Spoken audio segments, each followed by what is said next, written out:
എന്നെ പച്ചക്കൊക്കെ കീറിയിട്ടുണ്ട്. നമ്മുടെ ജീവൻ പോകും. എൻ്റെ മുഖമൊക്കെ വികൃതമായി കഴിഞ്ഞാൽ എനിക്ക് സങ്കടമായി. ഇപ്പം ഞാൻ മതി ചെയ്താലോ അങ്ങനെ ചിന്തിച്ചിട്ടൊക്കെ ഉണ്ട്.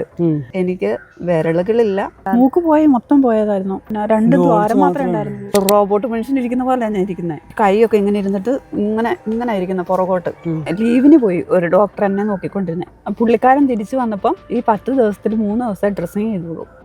നിന്നെ അവിടെ കെട്ടിക്കൊണ്ട് വന്നിട്ട് എല്ലാരും കൂടെ വെട്ടിക്കൊന്നിട്ട് ചാക്കിനകത്താക്കിക്കൊണ്ടു. എനിക്കന്ന് ഭയങ്കര പേടിയായി. കുമളി ആണോ? ഫേസ്ബുക്കിൽ കണ്ടിട്ട്. നമ്മളിപ്പോ ഇങ്ങനെ ഇരിക്കുന്നു.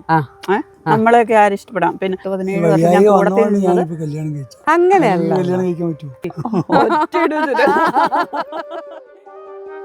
എല്ലാവർക്കും ഫൈറ്റ് ചെയ്തിട്ടാണ് ഈ കല്യാണം നടന്നത്. ആര് സമ്മതിച്ചില്ലേലും ഞാൻ അവിടെ വന്നിരിക്കുന്നതിനെ കിട്ടിയിരിക്കും എന്ന് പറഞ്ഞു. ആ ഒരു വാക്ക് പാലിച്ചു. ചേട്ടനെ പാടിയാണോ ചേച്ചി ഉറക്കുന്നത്? ഞാൻ ചിലപ്പോ ഇവിടെ പാട്ട് പാടി.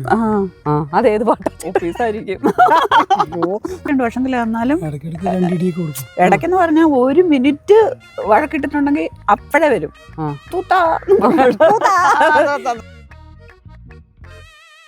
സോഷ്യൽ മീഡിയയിൽ ഇടയ്ക്കിടയ്ക്ക് തരംഗമാകുന്ന സൂസൻ ചേച്ചിയും ഭർത്താവുമാണ് എന്നോടൊപ്പം ഉള്ളത്. നമ്മളിത് ചേച്ചിനെ എനിക്കൊന്ന് 5 വർഷം മുന്നേ ചേച്ചി ആദ്യമായിട്ട് പാട്ട് പാടി ചേച്ചിയുടെ പാട്ട് ഭയങ്കര ശ്രദ്ധിക്കപ്പെട്ടിട്ട് ചേച്ചി വന്നതാണ്. അന്ന് 5 വർഷങ്ങൾക്ക് മുന്നേ ചേച്ചിയുടെ ഇൻ്റർവ്യൂ എടുത്തു. പിന്നീട് ചേച്ചിയുടെ ഒരു ഫോട്ടോഷൂട്ട് വിവാദമല്ല വൈറലായി. പിന്നീട് ചേച്ചിയുടെ ഒറിജിനൽ കല്യാണം വന്നത് ചേച്ചി തന്നെ പറഞ്ഞു, അയ്യോ ഇത് ഫോട്ടോഷൂട്ടല്ലേ, എൻ്റെ കല്യാണമാണ് അല്ലേ, അങ്ങനെ പറഞ്ഞു. പിന്നെ ചേച്ചിയുടെ കല്യാണം കഴിഞ്ഞപ്പോൾ എല്ലാ മാധ്യമങ്ങളും ഇങ്ങനെ വീണ്ടും അപ്പോൾ വീണ്ടും പൊങ്ങി വന്നപ്പോൾ വീണ്ടും ഞാൻ വന്നു. ചേട്ടൻ്റെ പേര്? സന്ദീപ്. നമ്മളിപ്പോൾ കണ്ണൂർ ഇരിട്ടിയിലാണ് ഇരിക്കുന്നത്. Eco park. അതൊക്കെ പറയണേ, ഇവരുടെ സ്ഥലമാണ് പറഞ്ഞല്ലേ ചേച്ചി, അഡ്രസ് ചെയ്ത് വേണം പോകാൻ. അടുത്തിടെ ചേച്ചിയുടെ വേറൊരു ചേട്ടനായിട്ടുള്ള ഫോട്ടോ വന്നിട്ട് ഇങ്ങനെയായിരുന്നു ടാഗ് ലൈൻ. ചേട്ടൻ ചിരിക്കുവാ, വേറെ ആളെ ചേട്ടൻ ചിരിക്കുക, എടി ഞാനിവിടെ ഇരിപ്പുണ്ട്. പിന്നെ പൊള്ളലേറ്റ മുഖവുമായുള്ള യുവതിയെ കല്യാണം കഴിച്ച പുരുഷന് എത്ര ലൈക്കോ അങ്ങനെയൊക്കെ ചോദിച്ചിട്ട് അപ്പൊ ഞാൻ ഈ ചേച്ചി കല്യാണം കഴിച്ച വേറെ ആണല്ലോ, നമുക്കറിയാന്നുള്ളത് കൊണ്ട് നമുക്കറിയാലോ. അതെ, വീണ്ടും കല്യാണം. മാത്രമല്ല അതിൽ അവര് മൊത്തം എഴുതിയേക്കുന്ന എന്തോ നമ്മൾക്ക് ദാനം കൊടുത്ത പോലെ, നിങ്ങളൊന്നും യോഗ്യരല്ല കല്യാണം കഴിക്കാൻ, അപ്പൊ ഒരാളെ ജീവിതം തരുവാണ്. മനസ്സിലായത്? നിങ്ങൾക്ക് അതിനുള്ള യോഗ്യതയില്ല, കാരണം എല്ലാം തികഞ്ഞെങ്കിൽ മാത്രമേ നിങ്ങൾക്ക് കല്യാണം കഴിക്കാം. അതിന്റെ അങ്ങനെ ഒരു എഴുത്തുണ്ട്. അല്ലെങ്കിൽ ചേച്ചിയുടെ ആ ഇൻസിഡന്റ് ചേച്ചി തന്നെ പറയുന്നുണ്ട്, മറ്റേ ധ്യാനം കൂടാൻ പോയപ്പോഴാണ് സംഭവിച്ചത്. അന്ന് ചേച്ചി ഏറ്റവും കൂടുതൽ വെറുത്ത് കാണുമായിരിക്കും. പക്ഷെ ഞാൻ ഒരുപാട് അല്ല, ധ്യാനം മാത്രമല്ല ചേച്ചി എപ്പോഴും ഈശ്വര ഭക്തിയുള്ള ഒരാളാണ്. നേരത്തെ ഞാൻ ഈ പുള്ളി ആ സമയത്ത് എനിക്ക് ഒരുപാട് സങ്കടം ഉണ്ടായിരുന്നു. സങ്കടം എന്ന് പറഞ്ഞാൽ ആ ഒരു എൻ്റെ മുഖമൊക്കെ വികൃതമായി കഴിഞ്ഞാൽ എനിക്ക് സങ്കടമായത്. അതിനു മുമ്പേ ഞാൻ മനസ്സിലോർത്തത് എന്നാന്ന് ചോദിച്ചാൽ, ദൈവമേ എനിക്ക് ഇത്രയല്ലേ വന്നുള്ളൂ, എൻ്റെ കളറ് വീണ്ടും എനിക്ക് ആ കളർ തന്നെ വരും എന്ന് ഞാൻ വിചാരിച്ചു. അത് കഴിഞ്ഞാണ് എൻ്റെ മൂക്ക് പോയതും മുഖത്തിന് പാട് വന്നതും എല്ലാം ആയത്. അത് ചേച്ചി അത് പറയുന്നുണ്ടായിരുന്നു, ചികിത്സാ പിഴവാണെന്നുള്ളത് ചേച്ചി പറയുന്നുണ്ടല്ലോ. അപ്പൊ ചേച്ചിക്ക് ആദ്യം ഈ പൊള്ളലേറ്റെന്ന് പറയുന്നത് ഈ റൂമിനകത്തേക്ക് ചേച്ചിക്ക് ഗ്യാസ് ലീക്ക് ചെയ്യുന്നുണ്ടെന്ന് അറിയില്ല, ആ മുറിക്കകത്ത് സ്റ്റക്കായി പോയി. അപ്പൊ ഈ എണ്ണച്ചട്ടിക്ക് തീ കയറി പിടിച്ചിട്ട് അത് വർക്കിംഗ് ആയിരുന്നു. എണ്ണച്ചട്ടി വർക്കിംഗ് ആയിരുന്നു. അപ്പൊ അതില് ഗ്യാസ് ഓഫ് ആക്കാൻ നോക്കി, ഇത് ഓണായിട്ട് എണ്ണച്ചട്ടിയെ തീ കയറി പിടിച്ചതാ. അപ്പം വേറൊരു ചേട്ടൻ അപ്പം തീ കയറി പിടിച്ചപ്പോ ചേച്ചി ആ മുറി നിന്നിട്ട് ഞാൻ എണ്ണച്ചട്ടി ചായ എടുക്കാനായിട്ട് തുടങ്ങുമായിരുന്നു കുടിക്കാൻ. ചേച്ചി മാത്രമേ ഉള്ളായിരുന്നു അപ്പം ഞാൻ മാത്രമേ ഉള്ളായിരുന്നു. ഇങ്ങനെ പൊങ്ങിയല്ലേ, ആ ഫ്ലെയിം പൊങ്ങി പെട്ടെന്ന് ഞാൻ അകത്തോട്ട് കയറുന്ന കണ്ടില്ലായിരിക്കും. അങ്ങനെ ഫ്ലെയിം അടിച്ചതാണല്ലേ? അതിന്റെ വങ്ങലടിച്ചതാണ്. അതെ, നമ്മള് അവിടുത്തെ നാട്ടിൽ പറയുന്ന പോലെ വങ്ങലടിച്ചതാണ്. വങ്ങലടിച്ച് നേരെ ഹോസ്പിറ്റലിൽ കൊണ്ടുപോയതിനു ശേഷം അവര് നേരെ മെഡിക്കൽ കോളേജിലോട്ടല്ല കൊണ്ടുപോയത്, നടന്നുപോയ ജീപ്പിലൊക്കെ കയറിയത്. ബോധമൊന്നും കിട്ടില്ല, എന്നാ നല്ല ഇതുണ്ടായിരുന്നു. അപ്പം ലിയോ എന്ന് പറയുന്ന ഒരു ബ്രദറാണ് അകത്ത് കയറി വന്നിട്ട് എന്നെ പിടിച്ചോണ്ട് പോകുന്നത്. അപ്പം പുള്ളിക്കാരന്റെ കൈ വെച്ചിട്ട് പുള്ളി ഇത് എന്നാ ഒരു ചായ ഒക്കെ കുടിച്ചാൽ ഞാൻ ചായ കൊടുക്കണം, കൈക്കൂലി കൊടുക്കണം, അതൊക്കെ ചെയ്താൽ എനിക്കൊരു ഇന്റർവ്യൂ. ചേച്ചി ഭയങ്കര ബോൾഡാണ്. ഞാൻ ചേച്ചിയുടെ പല ഇന്റർവ്യൂവിലും ചേച്ചിക്ക് ഇത് ഇപ്പം നമ്മളെ സാഹചര്യമായിരിക്കാം ബോൾഡാക്കുന്നത്, അതോ ചെറുതിലെ നമ്മൾക്ക് പൊരുതിയാലേ മുന്നോട്ട് പോകാൻ പറ്റുള്ളൂ എന്നുള്ളതുണ്ടായിരുന്നു? ചെറുതിലേന്ന് പറഞ്ഞാൽ ഞാൻ അങ്ങനെയൊന്നുമില്ല, ഞങ്ങളെ അങ്ങനെ പണിക്കൊന്നും വിടത്തില്ലായിരുന്നു. ആങ്ങള ഒരു അങ്ങനെ ആയിരുന്നു. പിന്നെ വെളിയിലോട്ട് അങ്ങനെ അധികം പോകും. പിന്നെ സ്കൂളിൽ പോകും.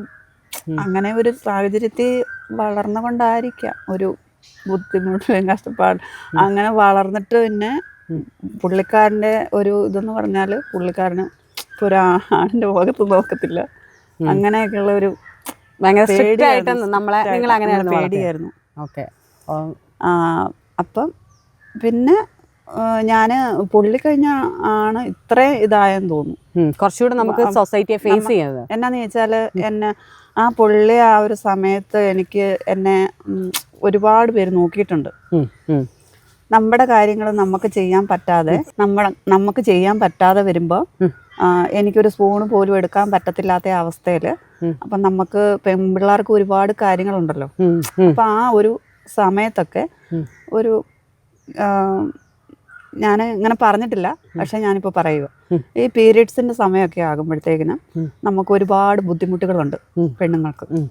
അപ്പം നമുക്ക് പറയാൻ പറ്റത്തില്ലാത്ത അസ്വസ്ഥതകളില്ലേ. പിന്നെ ഇല്ലേ, ഒരു 2-3 മണിക്കൂർ കൂടുതൽ പാഡ് അവിടെ ഇരുന്നാലോ തുണി അവിടെ ഇരുന്നാലോ നമുക്ക് നല്ലതായിട്ടിരുന്നാൽ പോലും ഇരിക്കുമ്പം പോലും നമുക്ക് ഒരുപാട് അസ്വസ്ഥതകളുണ്ട്. അപ്പം ഞാൻ ആ പൊള്ളിയ സമയത്ത് അങ്ങനെ ഇരുന്നപ്പം എനിക്ക് വിരലുകളില്ല, എൻ്റെ മുഖമൊക്കെ ഇങ്ങനെ ഇരിക്കുന്നു, വെളിയിൽ ഇറങ്ങാൻ പറ്റത്തില്ല, ഭയങ്കര ചൂട്.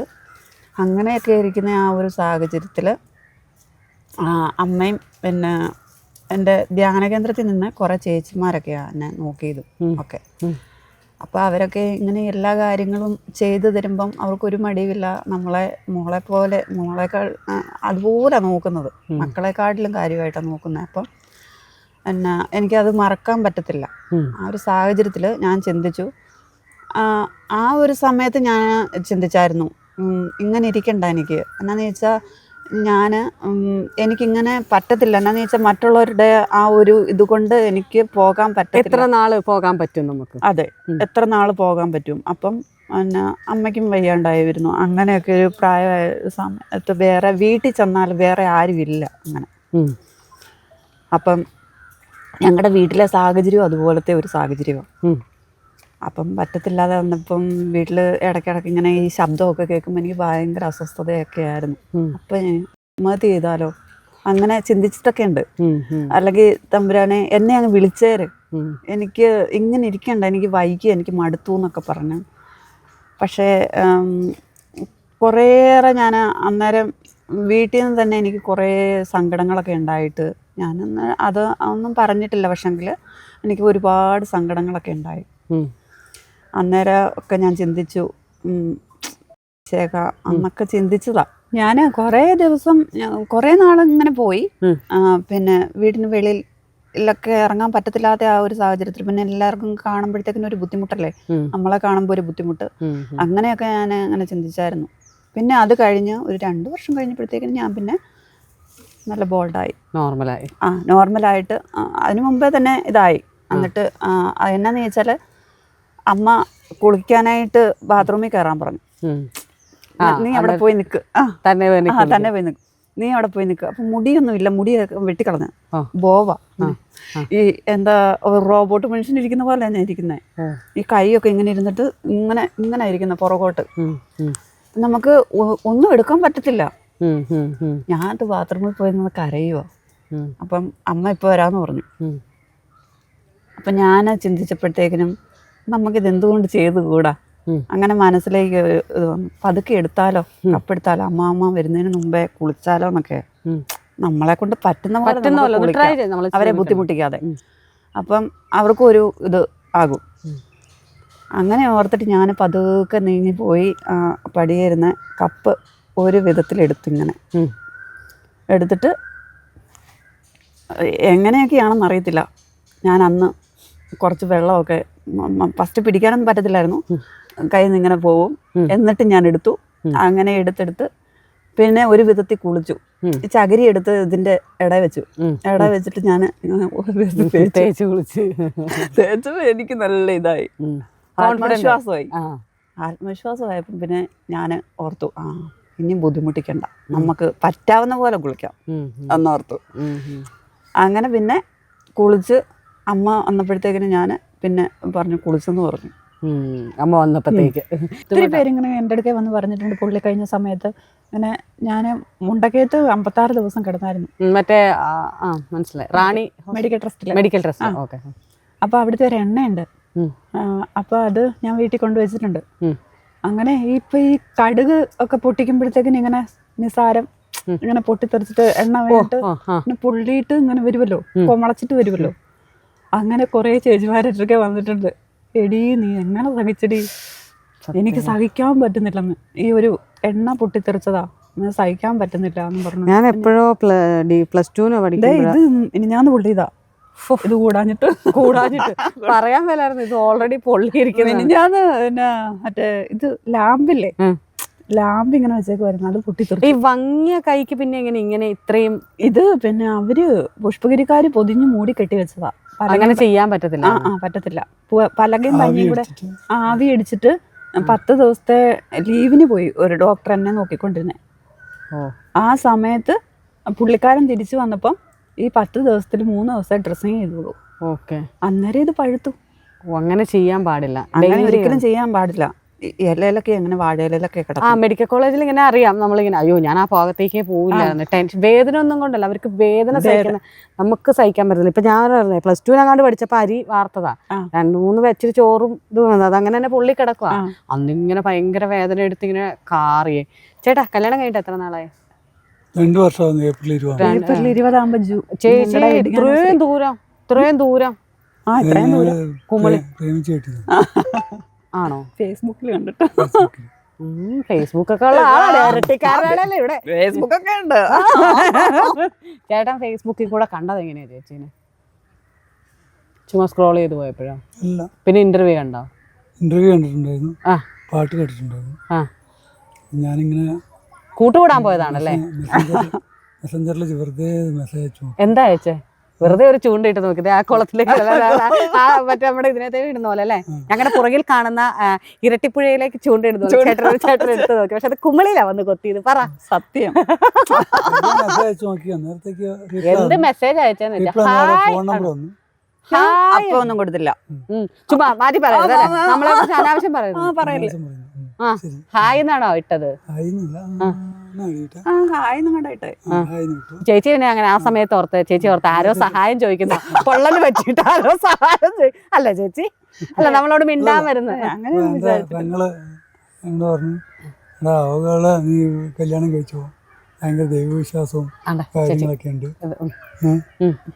അതുകൊണ്ട് നീ അവിടെ കല്യാണം. അത് മെസ്സേജ് ഇടുന്നതിന് മുന്നേ ചേട്ടനോട് പറഞ്ഞു? അത് കഴിഞ്ഞ മെസ്സേജ് ആണോ? ഓ, പെങ്ങള് വളയ്ക്കാൻ പറഞ്ഞ് വളച്ചതാണ്. അപ്പൊ പ്രേക്ഷകരെ ഞാൻ പറഞ്ഞ തെറ്റി, ചൂണ്ടയിട്ടതല്ല, പെങ്ങള് പറഞ്ഞിട്ട് പെങ്ങളുടെ ഇഷ്ടപ്രകാരം ഒന്ന് ചൂണ്ടയിട്ട് നോക്കി. ആങ്ങളെ പെങ്ങള് ചെറുതകാലത്ത് നോക്കി പാടുന്ന അവള് എന്നോട് പറഞ്ഞു നിങ്ങളെ വീട്ടിൽ വന്നിട്ട് ചോദിക്കാൻ പറഞ്ഞു. അന്നേരം തന്നെ ഞാൻ വീട്ടിൽ. അല്ല പിന്നെ ഇവിടെ ഇടുക്കി തൊട്ടപ്പുറത്താണല്ലോ, ഒരു മാസം. അതാ പറഞ്ഞ തൊട്ടപ്പുറത്താണല്ലോ നാട്, ഓർമ്മയുണ്ട്. കോഴിക്കോടായിരുന്നു ഞാൻ അന്നേരം ജോലി ചെയ്തോണ്ടിരിക്കുവായിരുന്നു. അടുത്ത 13-ാം തീയതി വരുന്നുണ്ട് എൻഗേജ്മെന്റ്. നേരെ വിട്ട് അവളുടെ വീട്ടിൽ പോയി. എൻ്റെ ഒരു ആന്റി ഉണ്ടായിരുന്നു, ആന്റിയുടെ മകനും മോളും മകന്റെ ഭാര്യയും കൂടെ ചെന്നു. രണ്ടും കൽപ്പിച്ചായിരുന്നു. ചേച്ചിക്ക് ചേട്ടൻ മെസ്സേജ് അയച്ചു, ചേച്ചി തിരിച്ചയച്ചു. കല്യാണക്കാരൻ ചോദിച്ചപ്പോ ചേച്ചി എന്തായിരുന്നു പറഞ്ഞത്? ഞാൻ പറഞ്ഞു എന്നാന്ന് ചോദിച്ചാൽ ഒരുപാട് ഫേക്ക് ഉണ്ടല്ലോ, നമുക്കറിയാൻ പറ്റത്തില്ല, നമ്മളിപ്പോ ഇങ്ങനെ ഇരിക്കുന്നു, നമ്മളെയൊക്കെ ആരും ഇഷ്ടപ്പെടാം. പിന്നെ എന്നോട് ചോദിച്ചിട്ടുണ്ട് കേട്ടോ ഒരുപാട്, പക്ഷെങ്കിൽ കല്യാണം കഴിക്കാൻ അല്ല, നമുക്കൊരു പേടി വരും. കല്യാണം കഴിക്കാനാണോ? അല്ല, കല്യാണം കഴിച്ചാലും നമ്മൾ എത്ര നാൾ അത് നമ്മളുടെ ഇപ്പൊ തന്നെ സൗന്ദര്യം ഒരുപാട് ഉള്ളൊരു ഈ കഴിഞ്ഞ ദിവസം ഒരു കൊച്ചിനെ സൗന്ദര്യം ഇല്ലെന്നും പറഞ്ഞോണ്ട്, അതിനെന്നാ സൗന്ദര്യക്കുറവ്? നല്ല സൗന്ദര്യമില്ലേ ആ കൊച്ചിനെ കണ്ടിട്ട്? ആ ചെറുക്കനെക്കാട്ടിലും നല്ല സൗന്ദര്യമല്ലേ? എന്നിട്ട് അതിനെ കൊന്നില്ലേ? ഒന്നെന്ന് പറയുന്നു. പക്ഷെങ്കിൽ അതാ പറഞ്ഞേ, സൗന്ദര്യം ഒന്നും ഒരു ഘടകമല്ല. സൗന്ദര്യം ഞാൻ ചോദിക്കട്ടെ, നാളെ നമുക്ക് ഈ വരാൻ പറ്റിയല്ലാണ്ടോ? നമുക്കിപ്പോ ചേട്ടാ, ഞാൻ ഈ നടന്നു പോകുന്ന വഴി മുഴുമിപ്പിക്കുമെന്ന് നമുക്ക് അറിയാൻ പറ്റത്തില്ല.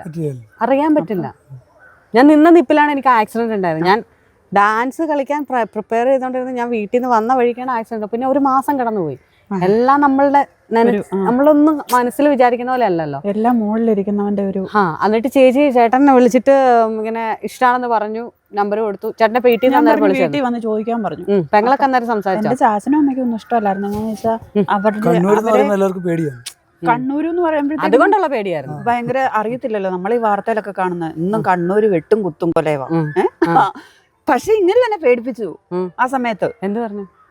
നിന്നെ അവിടെ കെട്ടിക്കൊണ്ട് വന്നിട്ട് പിന്നെ എല്ലാരും കൂടെ വന്ന് വെട്ടിക്കൊന്നിട്ട് ചാക്കിനകത്താക്കിക്കൊണ്ടു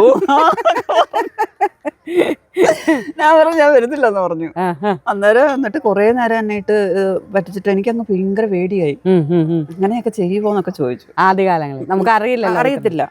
അപ്പൊ ചാച്ചന് ഭയങ്കര പേടിയായി. എന്നാന്ന് വെച്ചാ ഇപ്പൊ ഞങ്ങളുടെ സ്ഥലത്ത് തന്നെ ഒരുപാട് സ്ഥലങ്ങളുണ്ടല്ലോ. അപ്പം അവിടെ തന്നെ ഒത്തിരി ഇതൊക്കെ കാണും. പക്ഷെ അവർക്ക് അറിയത്തില്ലല്ലോ. അല്ല വേറെ ഒന്നല്ല, തൊട്ടടുത്താണ്, ഇങ്ങനെ ഒരു മകളാണ് എന്നതിൽ എല്ലാവർക്കും സ്വന്തം അടുത്തടുത്ത് വിടാനാണ്. പോരാത്തതിന് അച്ഛനും അമ്മയ്ക്കും ഇങ്ങനെ ഒരു ചേച്ചിക്ക് ഇത്രയും വയ്യായിക വന്നത് കൊണ്ട് അല്ല, അവരെ ഞാൻ ഒരു 10-17 വർഷം ഞാൻ കൂടെ അങ്ങനെയല്ല. പിന്നെ ഇഷ്ടപ്പെട്ട നമുക്ക് എങ്ങനെ വേണേലും കല്യാണം കഴിക്കാം. അത് ചേച്ചി ഇടുക്കി ചേച്ചി വയ്യായിക വന്നത് കൊണ്ടൊന്നും അല്ലല്ലോ ചേട്ടാ. ചേട്ടന് ഇഷ്ടപ്പെട്ടിട്ടില്ല. എനിക്ക് ഇഷ്ടപ്പെട്ടോണ്ടാ കല്യാണം കഴിച്ചത്. വയ്യായിക വന്നോണ്ട് ചേട്ടന് കിട്ടിയെന്ന്. വയ്യായിക വന്നോണ്ടല്ലേ ഇവിടെ ഇപ്പൊ എനിക്ക് കിട്ടിയെന്ന്. അല്ല നേരത്തെ കാലത്തെ വീട്ടുകാരെ പിടിച്ച് കെട്ടിച്ചേനെന്ന്. അല്ല 8ാം ക്ലാസ്സിൽ തമിഴ്ക്കാരൻ വരെ വന്ന് ചോദിച്ചു. അമ്മ തെറി പറഞ്ഞു കിട്ടു പൊക്കോണോന്ന് പറഞ്ഞു. അപ്പൊ എന്നെ ചേച്ചിമാര് നിക്കുന്നുണ്ട്. ഞങ്ങള് 4 പെൺപിള്ളാരാ. മൂത്ത ചേച്ചിയുടെ ഒക്കെ കല്യാണം കഴിഞ്ഞ് അങ്ങനെ ഞാൻ അന്നേരം 8ാം ക്ലാസ്സിലായിട്ടുള്ളൂ. അന്നേരം വീട്ടിൽ വന്ന് ചോദിച്ചു. അതിനുശേഷം ചേട്ടനെ ഇപ്പം വീട്ടുകാർ പിന്നെ ഓക്കെ പറഞ്ഞോ? ചേച്ചി പറഞ്ഞോ ഓക്കെ ആണെന്ന്? ഇവരുടെ വീട്ടിലെല്ലാവർക്കും സമ്മതമായിരുന്നു. പപ്പയും ചേട്ടനും എല്ലാരും എന്നെ വിളിക്കുമായിരുന്നു. ഇപ്പോഴും എല്ലാവർക്കും നല്ല കാര്യമാണ്. അല്ല അതുകൊണ്ട് ഇങ്ങോട്ടേക്ക് തിരിച്ച് ചേച്ചിക്ക് ഓക്കെ ആയി. എനിക്ക് കല്യാണം ഓക്കെ. നമുക്കൊരു പേടി ഉണ്ടാവും. നമ്മളെ പറയല്ലേ, ഇപ്പൊ ചേച്ചി പറഞ്ഞ പോലെ തന്നെ സൗന്ദര്യം ഉണ്ടായിട്ട് പോലും എല്ലാവർക്കും ഫൈറ്റ് ചെയ്തിട്ടാണ് ഈ കല്യാണം നടന്നത്. എന്ത് പറ്റി? അങ്ങനെയായിരുന്നു. ഉണ്ണിയാർച്ച അംഗമായിരുന്നു. എന്തായിരുന്നു? അംഗമായിരുന്നു. എന്ത് പറ്റി? പിന്നെ എന്റെ ചാച്ചനമ്മയൊന്നും വന്നിട്ടില്ലായിരുന്നു. ആങ്ങളമാർക്ക് അങ്ങനെ താല്പര്യമൊന്നും ഇല്ലായിരുന്നു. കെട്ടിച്ചു വിടാൻ താല്പര്യമില്ലാന്നായിരുന്ന അത് ഈ കല്യാണം നടത്താൻ താല്പര്യമില്ലെന്നാണോ? അവര് വീട്ടിലില്ലായിരുന്നു. അവരോട് ഞാൻ പോയി പറഞ്ഞായിരുന്നു. പക്ഷെങ്കിൽ എന്തോ എനിക്ക് അറിയത്തില്ല. അവര് എന്റെ ആങ്ങളമാരൊന്നും വന്നിട്ടില്ല. ഒരു 2 ചേച്ചിമാര് മാത്രമേ വന്നുള്ളൂ. പക്ഷെ ഒരു എന്നാ പറയുന്നേ, ഒരു കല്യാണം, ഒരു പെണ്ണിന്റെ കല്യാണം ഒക്കെ ആകുമ്പോഴത്തേക്കിനും നമുക്ക് ഒത്തിരി ആഗ്രഹങ്ങളില്ലേ. എനിക്ക് പണ്ട് ഒത്തിരി ആഗ്രഹങ്ങളൊന്നും ഇല്ലായിരുന്നു. പക്ഷെങ്കിൽ എൻ്റെ അപ്പനും അമ്മയും പിന്നെ കൂടപ്പുറപ്പുകളും എല്ലാവരും വേണമെന്നുണ്ടായിരുന്നു. പിന്നെ നമ്മളിങ്ങനെ കല്യാണമൊക്കെ ആകുമ്പോൾ ഒരു തരി സ്വർണ്ണമെങ്കിലും എടുക്കാനൊക്കെ പോകത്തില്ലേ. അങ്ങനൊന്നും എനിക്ക് ഒരു ഇത് കിട്ടിയിട്ടുമില്ല. പിന്നെ ഡ്രസ്സ് എടുക്കാനാണേലും പോയപ്പം ഞാനും എൻ്റെ ചേച്ചിമാരും ഒക്കെ പോയത്. അതായത് നമ്മൾ ഈ കല്യാണം എന്ന് പറയുമ്പോൾ എല്ലാവരുടെയും മനസ്സിൽ കുറേ ആഗ്രഹങ്ങളുണ്ട്. ഡ്രസ്സ് എടുക്കാൻ പോകുന്നത്, ഓരോ ഷോപ്പിങ്ങിന് പോകുന്നത്, അതൊക്കെ ആ സമയത്തല്ലേ നടക്കത്തുള്ളൂ. തീർച്ചയായും ചേച്ചി. ചേച്ചി അത് പറഞ്ഞാൽ തന്നെ എനിക്ക് ഏതാണ്ട് ഉള്ളിലൊക്കെ. പക്ഷേ ആ തങ്കക്കൂടം പോലെ ചേട്ടനെ കിട്ടിയില്ലേ? നല്ലൊരു ചൂണ്ടക്കാരനെ കിട്ടി.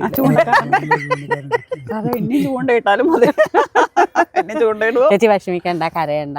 ഞാൻ പറഞ്ഞില്ല, നമ്മളൊക്കെ അനുഭവിച്ച്, ഞാൻ എപ്പോഴും പറയുന്നത് എല്ലാവരോടും പറയാം, നമ്മൾ അനുഭവിക്കും. ഒരു കാലഘട്ടത്തിൽ നമ്മൾ ഭയങ്കരമായിട്ട് അനുഭവിക്കും. പക്ഷെ അനുഭവിക്കുമ്പോൾ നമ്മൾ ഓർക്ക് ഇപ്പം ഇതോടുകൂടി ജീവിതം തീർന്ന് നമുക്ക് മാത്രമേ ഈ ലോകത്തുള്ളൂ. പക്ഷെ എന്തോ വരാനിരിക്കുന്ന നല്ലതിൻ്റെ കുറേ സാധനങ്ങളായിരിക്കും. പക്ഷെങ്കിൽ എനിക്ക് ഞാൻ എന്തേരം ഞാൻ ദുഷ്ടത്തിയാണെങ്കിലും എനിക്ക് എന്നെ ദൈവത്തിന് ഭയങ്കര ഇഷ്ടമാണ്. ദുഷ്ടത്തിയാണെങ്കിൽ അല്ല, ഞാൻ ദുഷ്ടത്തിയാ. അതെന്നെ ചേച്ചി, ഭയങ്കര ദുഷ്ടത്തിയാ. അങ്ങനെ പറയല്ലേ. നമ്മളൊക്കെ ഇപ്പം ഞാനും പറയാം ഞാൻ ദുഷ്ട. പക്ഷെ ഇല്ല, എനിക്ക് ആരെങ്കിലുമൊക്കെ ഒന്ന് കണ്ണൊക്കെ നിറഞ്ഞ ചങ്ക് പൊടിയുന്നൊരു മനസ്സുള്ള നമ്മളൊന്നും, നമുക്ക് അഭിപ്രായ വ്യത്യാസം ഉണ്ടായിരിക്കും ആളുകളോട്, അത്രേ ഉണ്ടാകത്തുള്ളൂ. അതെ ചേച്ചി, ഇങ്ങനെ വിദൂരതയിലേക്ക് നോക്കിയിരിക്കാതെ നല്ല പാർക്കാണിത്, ഇത് അടിപൊളി. അതന്നെ ക്യാമറയിലൊക്കെ നോക്കു കുട്ടി. ഈ ചാച്ചനും അമ്മച്ചിയും അന്ന് കല്യാണത്തിന് വന്നിട്ടില്ലായിരുന്നോ? ഇല്ല. ആ പള്ളിയിൽ വെച്ചല്ലേ നടത്തിയത്? ഒത്തുകല്യാണം നടത്തിയത്. അപ്പം ഈ കെട്ടുകല്യാണം ചെറുക്കന്റെ വീട്ടിലാണല്ലോ. എന്റെ ദൈവം, അതൊന്നൊന്നര പോരിച്ചായിരുന്നല്ലോ കുമ്പളിന്ന്. അതെ അതെ അതെ. എന്ന് പോകുന്നു ഇവര് തലേദിവസം അവിടെ നിന്ന് പോകുന്നു. നമ്മളിവിടെ ഇരുട്ടിയിൽ റൂം എടുത്തു. എന്നിട്ട് ഇരിട്ടിയിൽ സ്റ്റേ ഞങ്ങളിവിടെ സ്റ്റേ ചെയ്തു.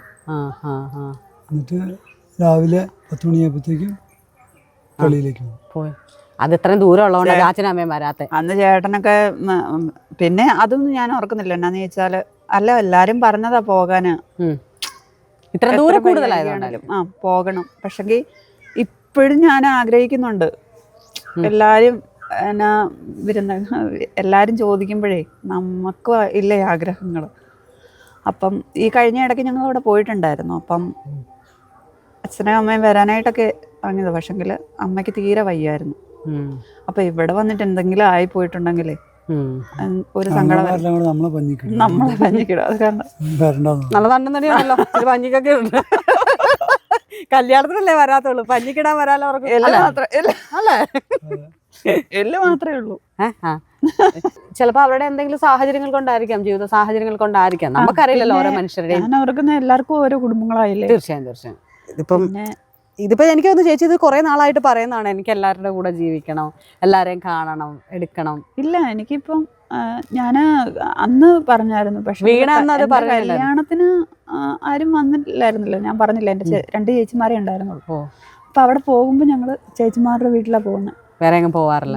അങ്ങനെ പോകാറില്ല. ചേട്ടൻ ഭയങ്കര ഹാപ്പി ആയിട്ടാണ് കൊണ്ടു നടക്കുന്നത്. ഇല്ലെങ്കിൽ ഒരാൾക്കും ഹാപ്പി ആയിട്ട് കൊണ്ടു നടക്കുന്നല്ല, നിങ്ങളുടെ ലൈഫ് നിങ്ങൾ രണ്ടുപേരും ഈക്വലായിട്ട് കൊണ്ടുപോകുന്നുണ്ട്. അതുകൊണ്ടാണ് നിങ്ങളുടെ ഇടയിൽ ഒരു ഹാപ്പിനെസ് ഭയങ്കരമായിട്ട് ഉണ്ടാകുന്നത്. ഇപ്പൊ ചേട്ടൻ പറഞ്ഞ പോലെ ഇല്ല, ഞങ്ങള് വഴക്കും പ്രശ്നങ്ങളും ഒക്കെ ഉണ്ട്. പക്ഷെങ്കിൽ എന്നാലും ഇടയ്ക്കെന്ന് പറഞ്ഞാൽ 1 മിനിറ്റ് വഴക്കിട്ടിട്ടുണ്ടെങ്കിൽ അപ്പഴേ വരും. ഇടീന്നൊക്കെ പറയല്ലേ ചേട്ടാ, ചേട്ടൻ മറ്റേ ഭോഗം എന്നോട് ചോദിക്കും അവൻ ഇടിക്കുന്നു പറഞ്ഞപ്പോ അവള് കേട്ടോണ്ടിരുന്നല്ല ഞാൻ അപ്പൊ തന്നെ കൊടുത്തിട്ടുണ്ട് ഇത്. പക്ഷെ ചേട്ടൻ ക്യാമറയ്ക്ക് മുന്നിൽ സത്യമല്ല പറഞ്ഞ, നുണയാ പറഞ്ഞത്. ചേട്ടൻ ഇടിക്കുമെന്ന് പറഞ്ഞത് ചേച്ചി ആയിരിക്കും മിക്കവാറും. ചേച്ചി ആയിരിക്കും ഇടിക്കുന്നത്. കറക്റ്റാണ് കണ്ടോ, എന്നെ കൊണ്ട് പറയിപ്പിക്കാനായിരുന്നു അല്ലേ ചേട്ടൻ. ഇല്ല ചേട്ടാ, ഞാൻ കൊടുക്കട്ടെ എന്നെ കൊണ്ട് പിന്നെ അല്ലെ തന്നെ ഇവിടെ കൊറേ ഭയങ്കര പ്രശ്നങ്ങൾ നടക്കുന്ന സ്ഥലം. ഹാപ്പി ആയിട്ട് സന്തോഷമായിട്ട് ഇവിടെ നിന്നല്ലേ മൊത്തത്തിലാണ് ഞാൻ പറഞ്ഞത്, മൊത്തം ലോകത്തിലെ കാര്യമാണ് പറഞ്ഞത്. ഇപ്പൊ ചേട്ടൻ പറഞ്ഞ പോലെ 2 വർഷമായിട്ടും ഇപ്പം ചേട്ടൻ എന്താ ഇപ്പൊ ജോലി?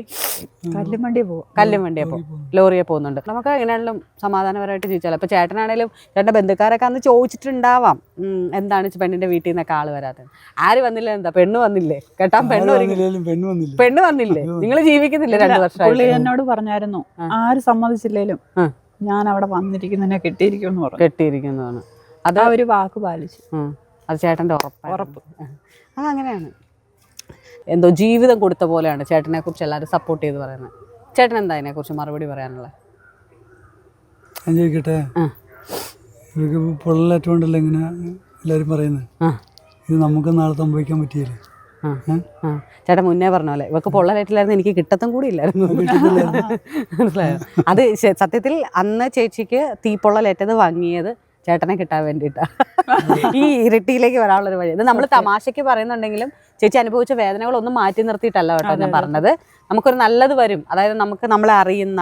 ഇല്ലെങ്കിൽ ചേച്ചി നല്ല ചേച്ചിക്ക് കല്യാണം വന്നില്ല, വീണ്ടും ചേച്ചി അവിടെ തന്നെ ഇങ്ങനെ ഒറ്റപ്പെട്ട് ജീവിക്കുമല്ലോ. ഇല്ല, ഒരുപാട് വേദനകളിലൂടെ കടന്നു പോയത് ഞാൻ ഒത്തിരി അനുഭവിച്ചു. ഒത്തിരി. ചേച്ചി മൂക്കിന്റെ കാര്യം ചേച്ചി പറഞ്ഞ എന്താ? മൂക്ക് പോയി എന്ന് പറയാൻ കാരണം? മൂക്ക് പോയി മൊത്തം പോയതായിരുന്നു. പാലം 2 ദ്വാരം മാത്രമേ ഉണ്ടായിരുന്നുള്ളൂ.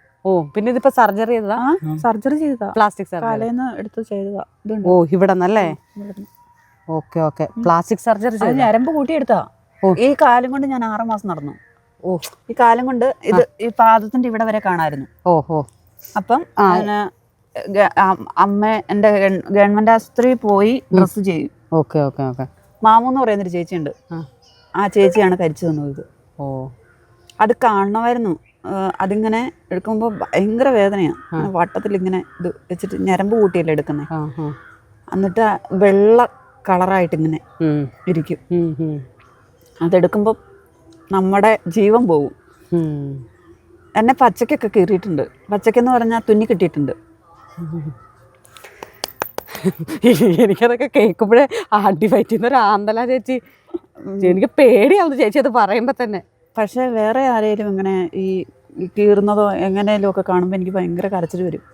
ഭയങ്കരമായിട്ട് ഞാൻ കരയും. അയ്യോ, നമ്മൾ ഇത്ര നേരം സംസാരിച്ചപ്പോഴും ചേച്ചിയുടെ വേദനകളൊക്കെ മാറ്റിയ പാട്ടിനെ കുറിച്ച് പറഞ്ഞിട്ടില്ല. ചേച്ചി തന്നെ ഇന്നലെ ഫോണിൽ ഇന്റർവ്യൂ വിളിച്ചപ്പോൾ ചേച്ചിനോട് ഒരു കാര്യം പറഞ്ഞു, ശരണ്യെ ഞാൻ ഇത്രയൊക്കെ ചെയ്തിട്ടും ഇത്രയൊക്കെ ഇന്റർവ്യൂ വന്നിട്ടും എൻ്റെ പാട്ട് ആരും എടുത്തിട്ടില്ല. ചേച്ചി ഒരു സിനിമയിൽ പാടി അല്ലേ? സിനിമയിൽ പാടിയിട്ടില്ല. അന്ന് ചേച്ചി അന്ന് പറഞ്ഞായിരുന്നല്ലോ സിനിമയിൽ പാടി എന്ന്. സിനിമയിലല്ല, അത് ഒരു സ്റ്റുഡിയോയിൽ പോയി പാടിയതാ. റെക്കോർഡിംഗ് ആയിട്ട് പാടിയതാണ്. 2 സ്റ്റുഡിയോയിൽ പോയി പാടിയായിരുന്നു. ഒരു ക്രിസ്ത്യൻ ഡിവോഷണൽ സോങ്ങും പിന്നെ ഒരു മുരളിയപ്പാടത്ത് മാഷിന്റെ ഒരു പാട്ടും. മുരളിച്ചേട്ടനെ അറിയാം. മുരളി മാഷിന്റെ പാട്ടാണ് അത് വൈറലായിട്ട് കോമഡി ഉത്സവത്തിൽ പോയത്. പിന്നെ അങ്ങനെ പിന്നീട് ഇങ്ങോട്ട് വന്നതും. ഓക്കെ. മുരളിച്ചേട്ടൻ ഒരുപാട് പേര് ഇങ്ങനെ പാട്ട് പാടിക്കുന്നുണ്ട്, ഒത്തിരി പേരെ പാടും സോഷ്യൽ മീഡിയയിലുള്ള. അതെ, അത് കഴിഞ്ഞ് മാഷ് എന്നോട് പറഞ്ഞായിരുന്നു പിന്നെ ഒരു പാട്ട് പഠിക്കാൻ എറണാകുളത്ത് സ്റ്റുഡിയോ ഇട്ടായിരുന്നു, ചെല്ലാൻ പറഞ്ഞായിരുന്നു. പക്ഷെ ഞാൻ പോയില്ല. ഒരു പാട്ട് പാടിക്കൂ ചേട്ടൻ. കരോക്കെ തരണോ? ചേട്ടൻ താളം പാടി കൊടുക്കും. ചേട്ടനെ പാടിയാണോ ചേച്ചി ഉറക്കുന്നത്? പാട്ട് പാടിയാണോ? ഇല്ല, ഞാൻ ചിലപ്പോ ഇവിടെ പാട്ട് പാടി. അതേത് പാട്ടാ? ഒപ്പീസല്ലോ ചേച്ചി. ചേട്ടൻ ദേഷ്യം വന്നു കേട്ടോ. അത് പാട്ടൊക്കെ പാടും. അല്ലാതെ അങ്ങനത്തെ തമാശ കൊള്ളത്തില്ലല്ലേ ഏട്ടാ? അല്ലേ? തമാശ പറഞ്ഞോ സൂസാ നീ? സൂസു ഞാനിപ്പോഴൊന്നും ചാടത്തില്ലെന്നേ. അതൊക്കെ ഓ ചേച്ചി, ഞാൻ പറഞ്ഞില്ല, എന്റെ കാര്യം പോലെ എനിക്കറിയില്ല. ചേച്ചി പാട്ട് പാടിക്കൂ. നാമം ചൊല്ലും നാവുകളിൽ നീട്ടിയിടുന്ന പാണികളിൽ നാഥൻ വന്നണഞ്ഞിടുമ്പോൾ എന്തോരാനന്ദം. അങ്ങു വന്നു ആണിടുമെൻ. കുയില് തിരിച്ച് പാടുമ്പോ കുയില് തിരിച്ച് കൂന്നല്ലേ? പോയി കുയില് കൂവിയതല്ല നമ്മള്. അയ്യോ ചേച്ചി, കുയില് കൂവിയതല്ല ചേച്ചി. ആ കുയിലിന് അത്രയും നല്ല കുയിൽ നാദെന്ന് പറയില്ലേ ചേട്ടാ? അത് കേട്ടോ, പ്രകൃതി പറയുന്നതാണ് അത് കുയിൽ നാദ്. അല്ല ഇത്രയും നേരം ആസ്വദിച്ച് പാടിക്കൊണ്ടിരിക്കുമ്പോഴത്തേക്കും ഇവിടെ ഒരാൾ അല്ലല്ല കറക്റ്റ് കുയില്. എനിക്ക് ഭയങ്കര സ്റ്റക്കായി. അത് പോയി. എന്റെ സൗണ്ട് കേട്ടപ്പോഴേ കുയില് പോയി. കുയിൽനാദത്തിന്റെ ഇടയ്ക്ക് ഒരു ആരാടെ ഒരു ശബ്ദത്തെ കേട്ടിട്ട് കുയില് പോയി. പക്ഷെ ചേച്ചി പാടിയപ്പോ കറക്റ്റ് ആയിട്ട് കുയില് പോയിട്ട് പോയത്. ഇവിടെ വരും എന്നാലും അത് കറക്റ്റ് ആയിട്ടേ അത് പോവുകയും ചെയ്തു. ഓക്കെ ചേച്ചി, ഒരു സിനിമാ പാട്ട് പാടിക്കോ ചേച്ചി. Ready, 1 2 3 start.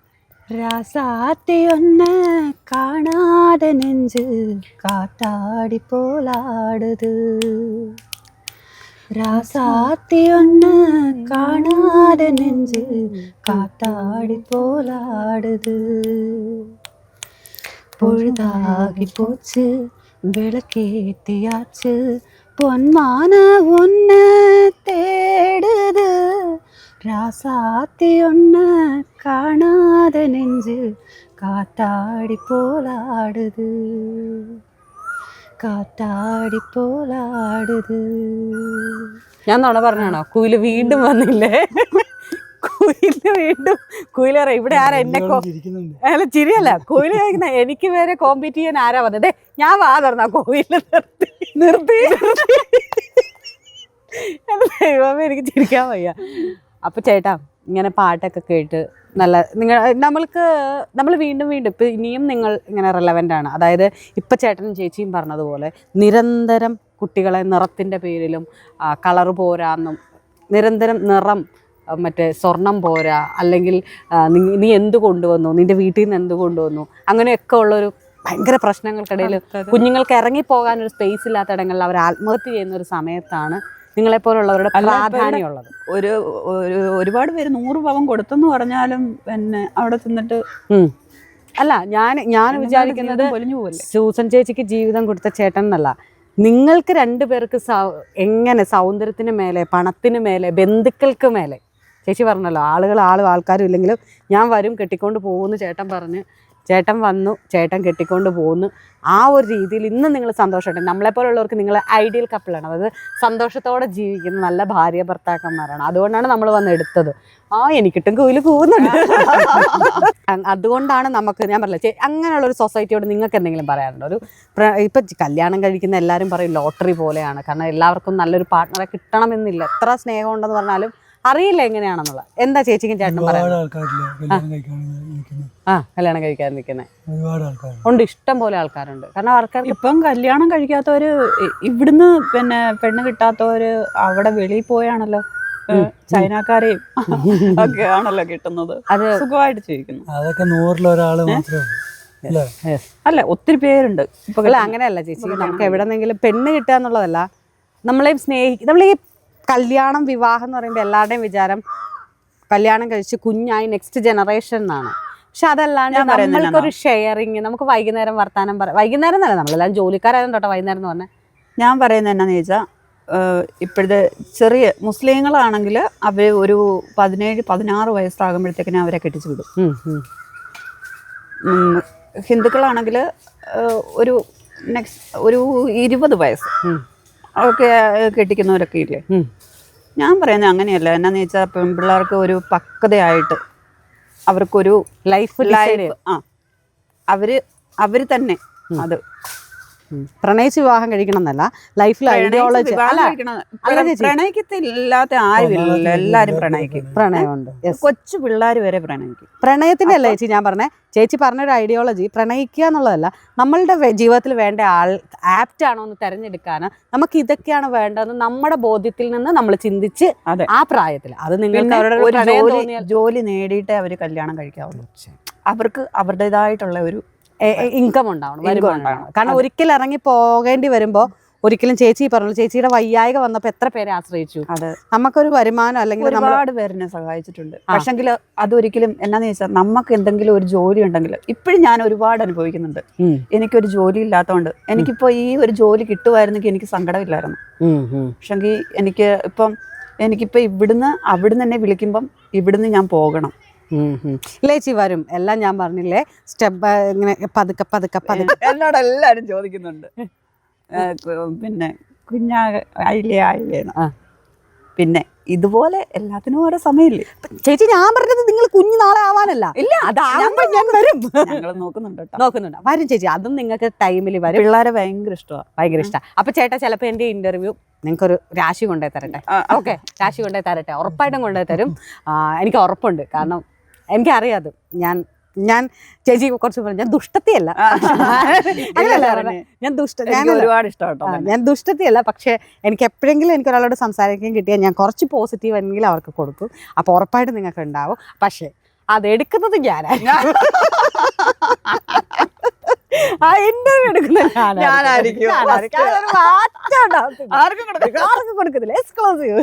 അപ്പൊ ചേട്ടാ ആ ഹാപ്പിനെസ് പെട്ടെന്ന് തന്നെ കേൾക്കാൻ വരട്ടെ. രണ്ടുപേരും ഹാപ്പി ആയിട്ടിരിക്കും. എന്നോട് കുറച്ചു നേരം സംസാരിച്ചിട്ട് നിങ്ങളുടെ സമയമെല്ലാം മാറ്റി വെച്ചാണ്. ഇന്ന് വയ്യായിരുന്നു, തലവേദനയായിരുന്നു. എന്താ തലവേദന, ഞാൻ വരുന്നതിൻ്റെ ആണോ എന്ന് എനിക്കറിയില്ല. പക്ഷെ സന്തോഷം. Thank you.